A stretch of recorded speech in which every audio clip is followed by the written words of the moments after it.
Cioma Schönhaus's parents, Fanya and Boris, immigrated to Germany from Russia not long after the Russian Revolution. First, Fanya moved to Berlin with her wealthy parents. There was no place for them in Vladimir Lenin's utopia, not with the Bolsheviks nationalizing everything, factories and generating plants, stores and businesses, large and small. Hoping to continue their lucrative clothing enterprise in Germany, Vanya's parents, Mr. and Mrs. Berman, shipped the expensive fabrics from which they tailored fine suits for men from their shop in Minsk to Berlin. Soon, Boris deserted from the Red Army, in which he was a company clerk, and moved to Berlin as well. He wanted to be with Fanya, his sweetheart and fiancée. Her parents paid for their wedding in 1920, planned everything, and invited most of the 90 guests. The bride and groom were young.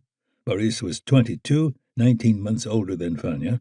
Fanya wore a large brooch that sparkled under the chuppah, and poor Boris, was very much the odd man out. He knew few of the guests, and he had so little money that, to look respectable, he had to borrow a pair of shoes that were too small for him and pinched his feet all day. An unabashed socialist, Boris rankled at the wedding's expense and at all its hoopla. He knew he wasn't quite right for the crowd he was now moving in. Fanya's parents were bourgeois and proud of it. Boris, despite fleeing the Bolsheviks, saw himself as a man of the people, and he wanted to be with the people. Still, Fanya and Boris were reasonably comfortable in Berlin. So many Jews had recently moved there from Russia, Romania, Lithuania, and Bulgaria, as well as from other parts of Germany, that by the early 1920s, Jews made up 4% of the city's population. By 1925, there were 30,000 Jews just in the neighborhood where the Schönhauses lived. The number of Jews rose so fast that many Gentiles were sure Jews were taking over.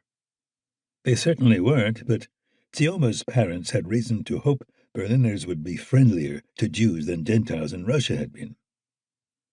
Over the centuries, Minsk, the city where they lived, had treated Jews miserably one year, decently another, and despicably a third.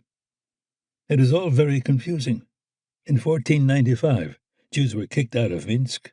That pleased the Catholic Church, which had never liked them, and it especially pleased the nearly bankrupt city government, which robbed its way back to solvency by confiscating Jews' money and property as they were being forced out of town. 8 years later, when Jews were allowed to return, their land, homes, cemeteries, and of course the synagogues were restored to them, except for what their Christian neighbors refused to surrender.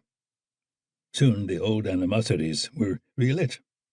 Ancient conflagrations that had simmered and churned and had never really been snuffed out, and new laws required that Jewish men wear yellow caps and Jewish women wear yellow kerchiefs, anything to distinguish them from Christians. In their heartache and their stubbornness, they persevered, and by the late 19th century, half the city's population was Jewish. Almost 90% of its merchants were Jews, and Jews controlled Minsk's lumber trade and owned its largest industries.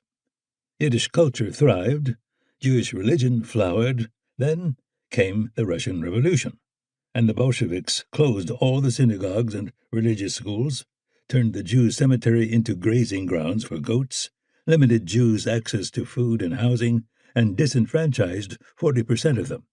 Many of them moved to Germany, so close and so safe. Or so it seemed.